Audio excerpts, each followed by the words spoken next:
Seguimos conversando con el presidente del Banco Agropecuario Agrobanco, Hugo Wiener. Bien, seguimos. Usted nos decía antes de ir a la pausa que ustedes están operando sobre todo en la zona de costa y selva de nuestro país, ¿no es cierto? En sierra y selva de nuestro país. Aunque ahora tratamos de tener una distribución más o menos homogénea, pero eso es lo que ha venido ocurriendo históricamente y queremos que ese perfil se mantenga. ¿Cuáles son las metas para los próximos años de Agrobanco? Bueno, volviendo a la pregunta que me hizo, tal vez quedó un poco inconclusa. El sistema financiero, más o menos calculamos que el 10% de los productores o las unidades agropecuarias acceden a financiamiento bancario. Esto es muy bajo. Estoy hablando de todas las entidades, no estamos hablando exclusivamente del agrobanco.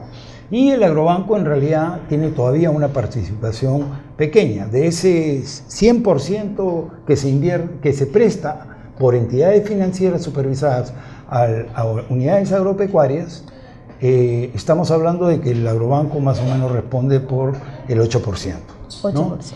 En realidad el agrobanco ha estado de alguna manera en los últimos años un poco paralizado, es decir, no pasa. ¿Por qué razón? Creo que le faltó a la anterior gestión una actitud un poco más agresiva y más correspondiente a lo que significa el negocio bancario.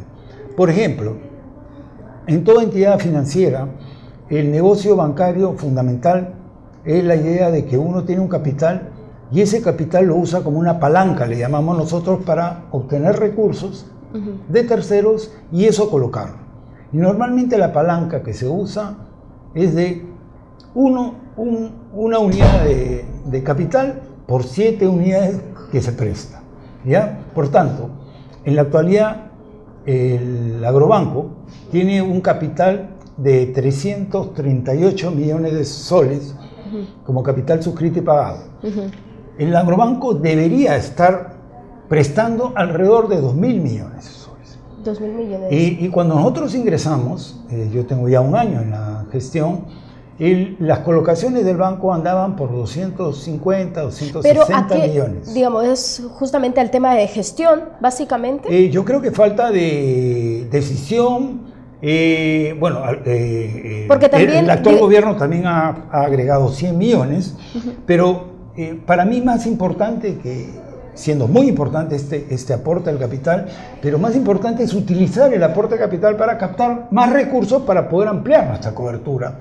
Y por eso es que, como se ha venido observando en los últimos meses, de manera sistemática, el agrobanco está subiendo, pero a una tasa claro, subiendo del rápida, tema de créditos, a eso se refiere. Exacto, así es. Entonces, antes estaba como un poco paralizado, como que dando vueltas en la misma cantidad. Ya nos hemos despegado, hoy día estamos en este mes. A lo mejor hay mayor difusión también para los interesados, ¿no es cierto? O el interés con lo que presta el banco también es bajo. A eso. No nos olvidemos que siempre la mayor difusión corresponde a la decisión. Es una decisión proactiva. Yo creo que la decisión proactiva que tenemos ahora es porque estamos seguros de que vamos a conseguir los recursos que necesitamos para ampliar estas colocaciones.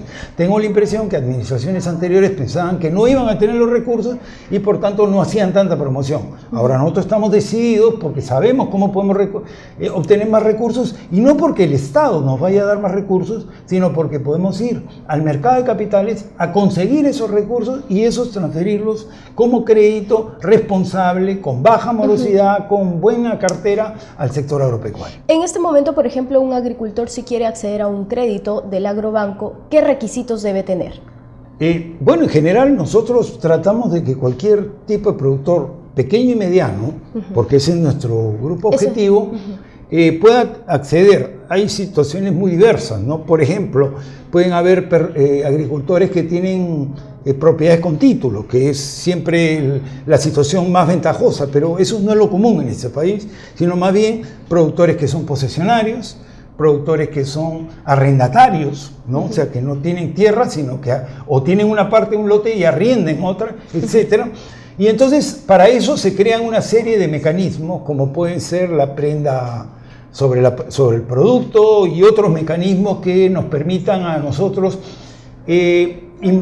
iniciar la actividad de financiamiento, porque lo que buscamos es que, y la parte más complicada para una entidad financiera es conocer a su cliente. Una vez que lo conoce, ya hacia adelante no hay mayor problema. Es muy raro que un buen cliente se caiga en el futuro. No digo que no pueda ocurrir, pero la parte más importante cuando uno crece es identificar a las personas y generar una relación en la cual ellos se den cuenta que su permanencia como clientes del banco es ventajosa. Por ejemplo, porque no se trata de un tema de un año, sino para darle un préstamo a un agricultor, ¿cuánto tiempo demora hacer todos los trámites correspondientes? Bueno, en el pasado una de las principales críticas que se le hacía al agrobanco era que se demoraba muchísimo.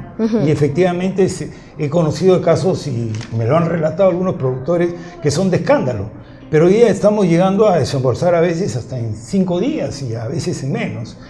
Siempre dependiendo de las características del productor. Si el productor tiene... Le pongo un ejemplo. Un productor cuando tiene que acceder a un crédito debería tener él su DNI y su señora un DNI, porque el crédito involucra a la sociedad conyugal, pero si por alguna razón el DNI no votó, ese tipo de cosas a veces son dificultades que no tienen que ver pero con igual que se pueden solucionar, ¿no? Todas se solucionan. Ahora, Lo que digo es que eso involucra... Ya que estamos con el tiempo, perdón que le corte, yo quisiera saber, por ejemplo, el tema del nivel de mora. Me ha impactado de manera positiva, sobre todo, que los más pobres sean los mejores pagadores. Exactamente. Yo quiero acá decir 2 cosas respecto a ese tema. Primero, que actualmente estamos con una mora incluso por debajo de las entidades microfinancieras.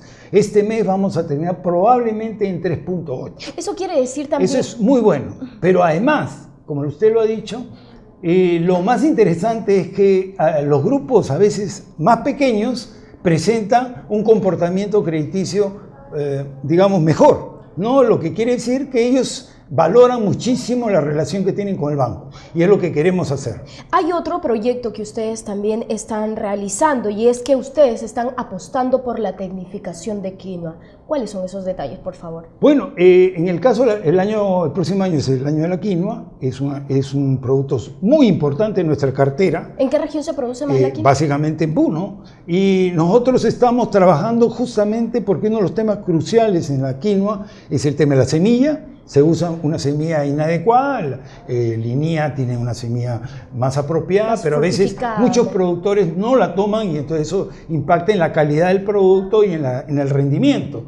Y además porque normalmente este cultivo se ha hecho en secano, ¿no? Casi como un cultivo parte de una cartera de cultivo y ahora hay una cierta especialización y entonces en algunos casos ya se usa riego y otros componentes más tecnificados. ¿Y esto en la misión a la China que ustedes señalan?